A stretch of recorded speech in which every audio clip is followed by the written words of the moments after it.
ამერიკის შეერთებული შტატები რუსეთსა და უკრაინას ცეცხლის 30 დღიანი შეწყვეტისკენ მოუწოდებს. წინააღმდეგ შემთხვევაში ვაშინგტონი დამატებით სანქციებს დააწესებს. ამის შესახებ დონალდ ტრამპმა ვოლოდიმირ ზელენსკისთან სატელეფონო საუბრის შემდეგ სოციალურ ქსელში დაწერა. შეერთებული შტატების პრეზიდენტთან საუბარს ვიდეო მიმართვისას გამოეხმაურა უკრაინის პრეზიდენტიც. ამერიკის შეერთებული შტატები მოუწოდებს ცეცხლის 30 დღიანი უპირობო შეწყვეტისკენ. ნიმედია ორივე ქვეყანა პასუხისმგებელი იქნება შეთანხმების პატივისცემაზე. თუ ცეცხლის შეწყვეტის შეთანხმება არ იქნება დაცული, ამერიკის შეერთებული შტატები და მისი პარტნიორები დამატებით სანქციებს დააწესებენ. როგორც პრეზიდენტი მე ერთგული ვარ რუსეთსა და უკრაინას შორის მშვიდობის უზრუნველყოფის ევროპელებთან ერთად და ეს იქნება ხანგრძლივი მშვიდობა. ცეცხლის შეწყვეტა საბოლოოდ უნდა გადაიზარდოს სამშვიდობო შეთანხმებაში.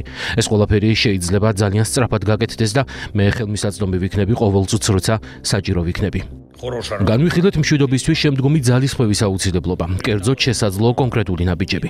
პრეზიდენტი ტრამპი დაინტერესდა ბრძოლის ველზე არსებული ვითარებით და მე მას ინფორმაცია მივაწოდე. ასევე ვუთხარი, რომ უკრაინა მზადაა შეწყვიტოს ცეცხლი 30 დღით, თუნდაც დღეიდან. ველოდებით, რომ რუსეთი დათანხმდება ამ წინადადებას. ასევე დავადასტურე, რომ უკრაინა მზადაა მოლაპარაკებისთვის ნებისმიერ ფორმატში, მაგრამ ამისთვის რუსეთმა უნდა აჩვენოს ომის დასრულების განზრახვის სერიოზულობა, რაც სრული და უპირობო ცეცხლის შეწყვეტით იწყება.